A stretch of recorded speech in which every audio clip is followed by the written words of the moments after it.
Sup, y'all? You guys are looking seriously fly today. Like all that in a bag of chips. Y'all are da bomb. And anyone who says otherwise needs to take a chill pill because they are straight bugging. They can eat my shorts for all I care. All right, let me stop. That's my bad. For the record, though, y'all do look pretty rad right now. And, it's one thing to look rad, right? Anyone can do that with stylish clothes, a fresh haircut, pair of clean kicks. But being rad, that's a whole nother ball game. And it's what we're going to focus on for the next 4 weeks. If we're going to create friendships and relationships that matter and add value to our lives, then we need to learn what it takes and implement everything that we learn into our interactions and conversations with others. Fortunately for us, James, influenced by the teachings of his famous brother, Jesus, taught us a lot about how to do that. So we're going to dig into his words and uncover what being a true friend looks like. And trust me, it's going to be rad.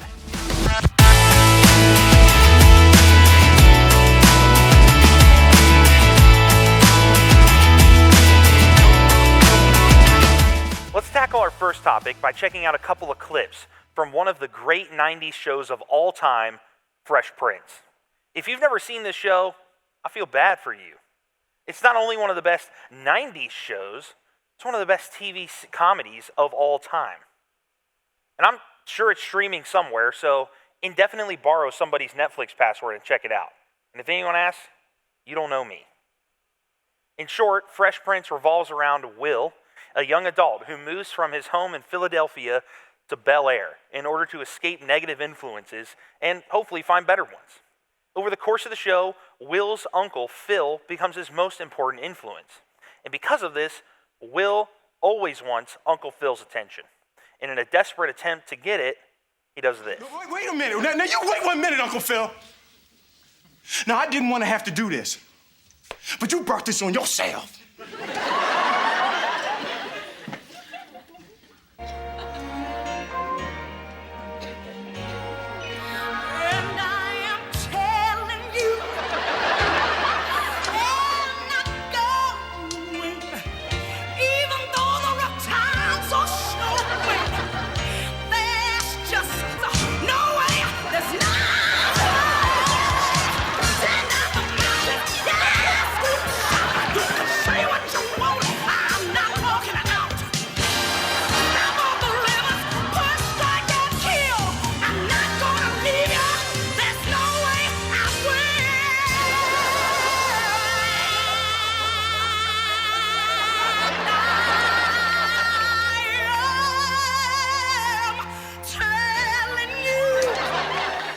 In this scene, Uncle Phil represents a place we find ourselves in all the time.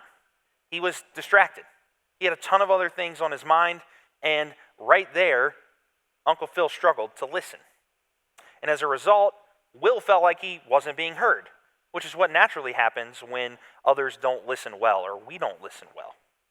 And let's be real, we all do it. In my case, you can just ask my wife, and she'll happily tell you about how I struggle with listening sometimes. And you struggle with it too. I feel like all I'd have to do is ask your teachers at school or your small group leaders here, and they'd most likely agree. And look, I'm not calling you out. Like I said, all of us do it. So it's okay. There are about 1,000 things that demand your attention any given day, that it's so hard to keep it all organized and compartmentalized in your head. Did you know that the average human attention span is 8 seconds? 8 seconds.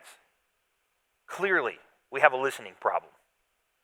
But it's not only that, we have a speaking problem too. See, also in the Fresh Prince, Will's best friend, Jazzy Jeff, he talks a lot. He always has a joke, comment, or comeback ready. But his mouth often gets him in trouble. And every time he says something that crosses the line, he gets thrown out of the house. Literally. Man, I'm starving. When do we eat here? We eat here later. You eat here never. Looks like you eat here often.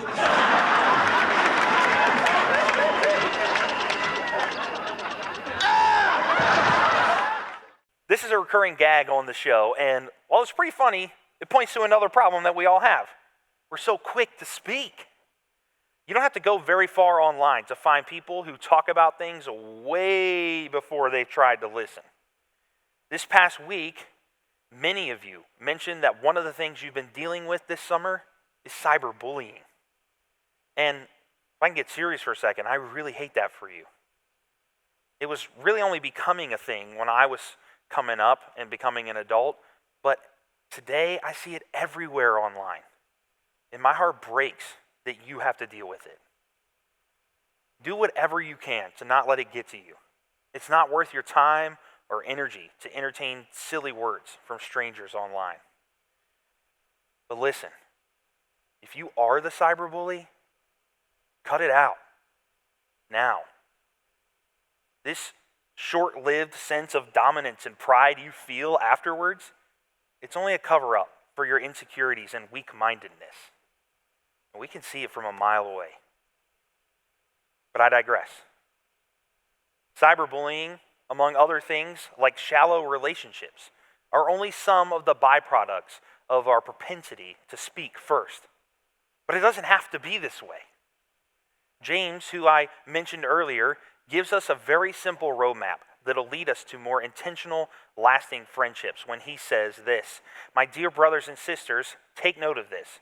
Everyone should be quick to listen, slow to speak, and slow to become angry, because human anger does not produce the righteousness that God desires." See, James is known for his straightforward instructions on how to follow Jesus and build better relationships. And these teachings right here, they might seem simple, but as we've already established, they're not so easy to do because they go against our human nature. See, instead of listening to others, a lot of the times we're consumed with our own lives, thoughts, wants, worries, and insecurities, like Uncle Phil was in the clip we just saw.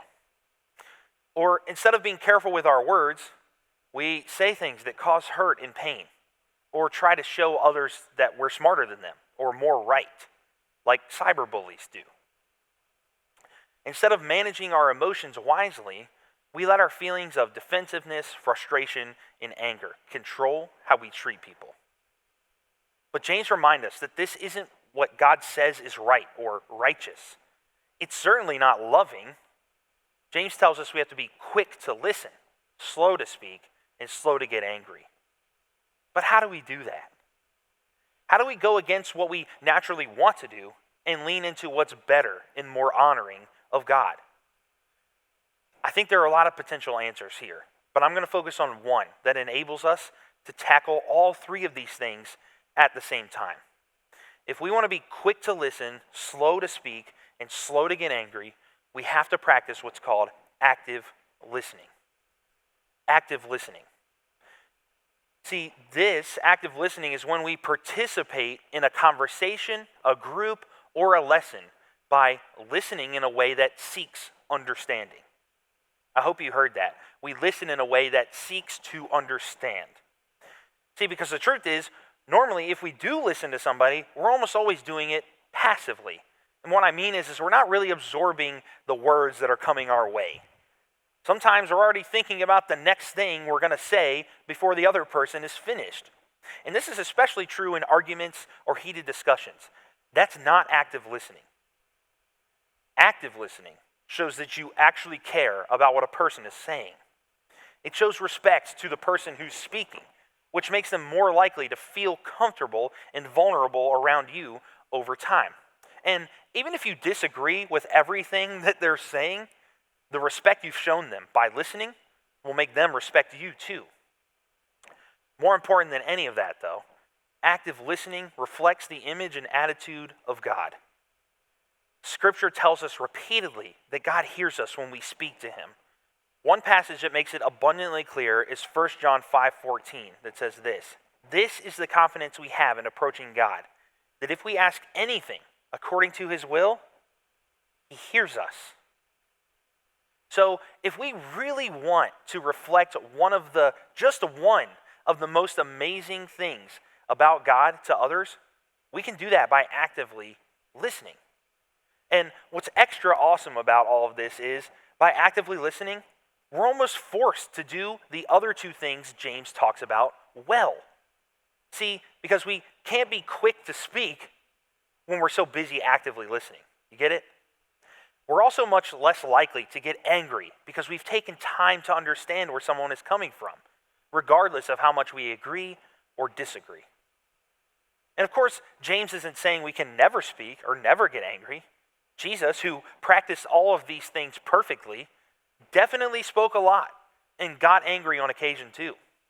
But he never did either of those things without being quick to listen.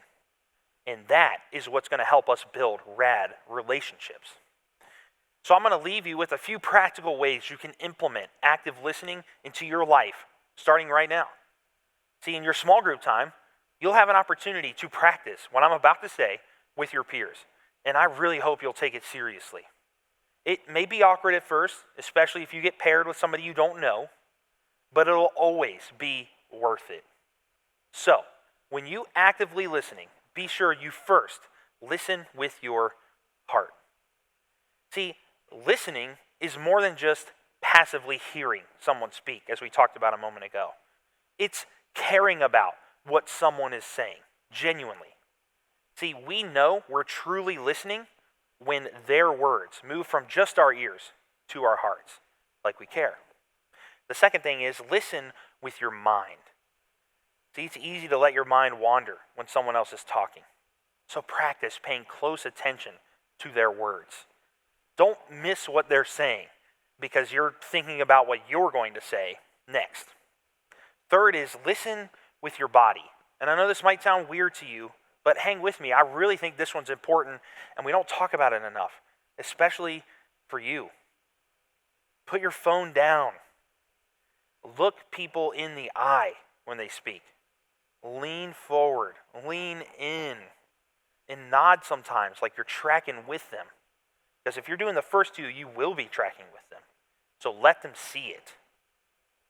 And this will help you listen better, and it'll let them know that you care about what you're saying, what they're saying. Lastly, listen with curiosity. Sometimes we listen just because we're trying to be polite, but politeness is not the goal of active listening. The goal is to listen so we can love people better. So be curious about others. Then, as you listen, challenge yourself to ask more questions of them. Questions that inquire about who they are, more information about what they're saying, and questions that show that you care. See, if you and I are quick to listen, slow to speak, and slow to get angry, in every conversation or interaction we have, we'll foster true friendships that are full of vulnerability, openness, fun, meaning, and trust. And when combined with the rest of the truths that we'll cover in the weeks to come, these friendships will have everything they need to last a lifetime. But it all starts with this: radical people actively listen.